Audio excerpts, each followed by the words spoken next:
तो क्या गौतम गंभीर और विराट कोहली की नहीं बनती? वो सोशल मीडिया पर जबरदस्ती ऑल इज वेल दिखाने के लिए वीडियोस बनाते हैं। क्या टीम इंडिया में रोहित शर्मा और गंभीर के बीच में कोई बवाल चल रहा है?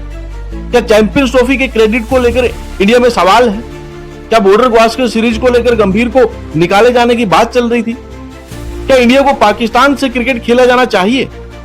वो टीवी में कौन सा एंकर है जिसके साथ गौतम गंभीर की पर्सनल दुश्मनी? रोहित शर्मा, विराट कोहली साहब कब रिटायर होंगे? अगर गंभीर को किसी एक खिलाड़ी के अंदर घुसना हो तो कौन सा खिलाड़ी होगा? क्यों? गौतम गंभीर दुनिया के शायद वो इकलौते खिलाड़ी हैं जो जितने क्रिकेट के पिच पर फायरी थे उतने ही इंटरव्यूज में। मतलब बहुत सारे खिलाड़ी हैं जिनमें बहुत एटीट्यूड है, एग्रेशन है, बट इंटरव्यूज में वो काम कूल कंपोज होते। बट गौतम गंभीर का एटीट्यूड अलग लेवल का है और गौतम गंभीर ऐसा ही एक फायरी इंटरव्यू आया जिसमें इन सारे सवालों को लेकर चर्चा हुई। एबीपी न्यूज पर यह इंटरव्यू था और जिस तरह से चर्चा हुई वो बड़ा खतरनाक था, क्योंकि गौतम गंभीर का एटीट्यूड कुछ अलग है। मतलब ये आदमी सिंगल हैंडेडली साइलेंटली हर चीज को रोस्ट कर देता है और बड़ा कन्विंसिंग लगता है। जैसे एक सवाल गावस्कर साहब के इर्द गिर्द घूम रहा है कि क्या गावस्कर साहब को टारगेट करते हुए गंभीर ने वो एनआरआई मार्क कहा है? ये सवाल उठ रहा है। गौतम गंभीर ने दरअसल साफ साफ कहा कि कुछ लोग ऐसे हैं जो कमेंट्री बॉक्स में 20-25 साल से बैठे हैं और अपने घर की जागीर समझ ली।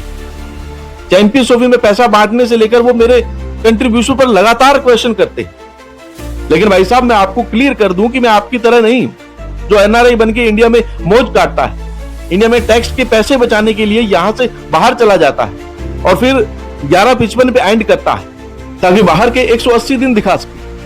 मतलब ये बड़ी बातें, बहुत सारी बातें चल रही हैं। कुछ लोगों ने कहा यार ये विराट कोहली पर निशाना है, फिर लगा नहीं यार विराट की तो तारीफ की है, तो क्या ये गावस्कर साहब पे निशाना है?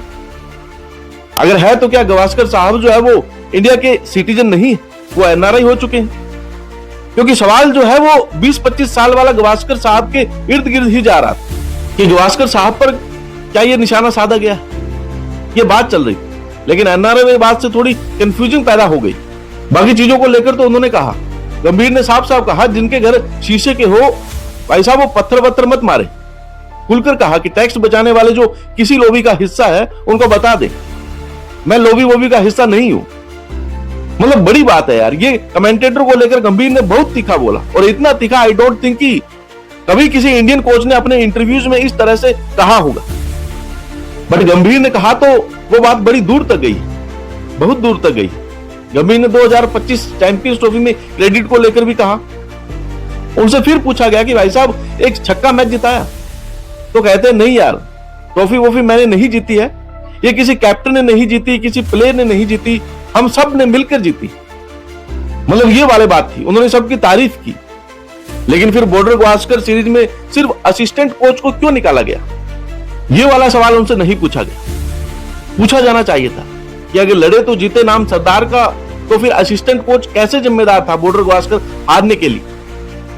आई विश ये वाला क्वेश्चन भी पूछा जाता तो शायद वो प्रोग्राम और ज्यादा इंटरेस्टिंग होता, बट ये नहीं पूछा गया। बॉर्डर गावस्कर की काफी बातें हुई, हालांकि रोहित शर्मा से विवाद को लेकर भी सवाल था, तो उन्होंने कहा भाई साहब जवाब दे दूं मैं, रोहित और मैं अच्छे दोस्त, मैं उनका सम्मान करता हूं। ये सारी बातें मीडिया में बैठे लोग लिखते हैं। पहले कुंबले को लेकर कहा, हालांकि कुंबले वाली कहानी सच थी, वो फर्जी कहानी नहीं थी कि विराट से उनका रिफ्ट नहीं था, वो था, बट उन्होंने इसको भी यूज किया। कहा मैं रोहित को इंसान के तौर पर रिस्पेक्ट करता हूं और जो उसने इंडियन क्रिकेट के लिए किया है उसके कंट्रीब्यूशन को यह बहुत बड़ी बात है। ये सारी बातें उन्होंने कही। फिर यह भी कहा कि 2 महीने पहले हम जीत कर आए, ऐसे में आप कैसे पूछ सकते हो? मान लो हम हार गए होते फिर तो आप क्या ही करते? ये कुछ यूट्यूब पर रहने वाले ऐसा करते। काफी हद तक रोहित को लेकर जस्टिफाइड है, लेकिन जो कुंबले वाली बात है वो मन में शक पैदा करती है, क्या कवर करने के लिए था?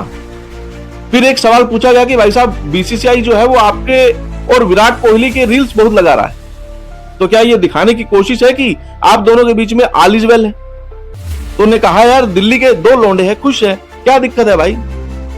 फिर पूछा गया लेकिन लोग कहते हैं कि आप लोग फिर अलग अलग टीम में हो गए तो लड़ोगे, तो कहे बिल्कुल लड़ूंगा यार, एक टीम के लिए खेले तो जिताएंगे, अलग अलग टीम के लिए खेलेंगे तो सवाल उठाएंगे, बट हम अच्छे दोस्त हैं और हमेशा रहेंगे। उनसे फिर पूछा गया कि 1907 जो आपने बनाई थी 2011 के वर्ल्ड कप फाइनल में, क्या उसके लिए आपको क्रेडिट नहीं मिला?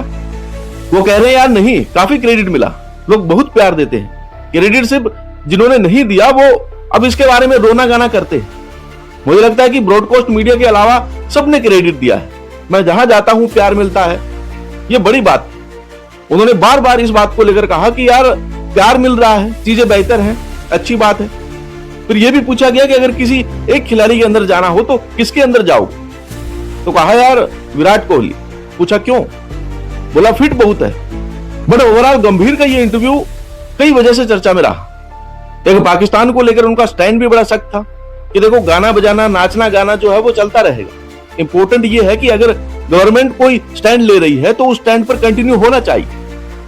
गौतम गंभीर ने इन बातों पर लिखा, क्लियरली कहा कि इंडिया को पाकिस्तान से आईसीसी टूर्नामेंट नहीं खेलना चाहिए किसी भी लेवल पे। अब टूर्नामेंट बंद होने चाहिए। किसी की जिंदगी से बढ़कर क्रिकेट नाच गाना नहीं है। Well it was a fiery interview. इसके रिएक्शन आएंगे, लेकिन दो रिएक्शन बड़े। एक रिएक्शन जो शायद गवास्कर पर है गंभीर का, वो बहुत बड़ा है। और दूसरा रिएक्शन जिसमें कुछ लोगों ने दो जर्नलिस्ट का नाम लिया, एक विक्रांत गुप्ता, दूसरा रजत शर्मा।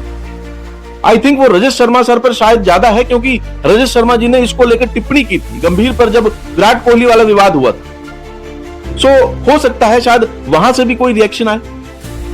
पर 3-4 बातें ऐसी थी जो बहुत फायरी थी, जो बहुत चर्चा के केंद्र में है। बट दैट्स व्हाट गौतम गंभीर इज। नेक्स्ट लेवल का एटीट्यूड था भाई, नेक्स्ट लेवल का। पीपल आर लविंग इट, उनकी बोल्डनेस। लोग कह रहे हैं कि इंडियन क्रिकेट के जितने भी कोचेज हैं उनमें सबसे बोल्ड एंड कंट्रीब्यूशन ये इंटरव्यू था। बाकी आप गौतम गंभीर के बारे में क्या सोचते हैं, कमेंट में जरूर बताएं।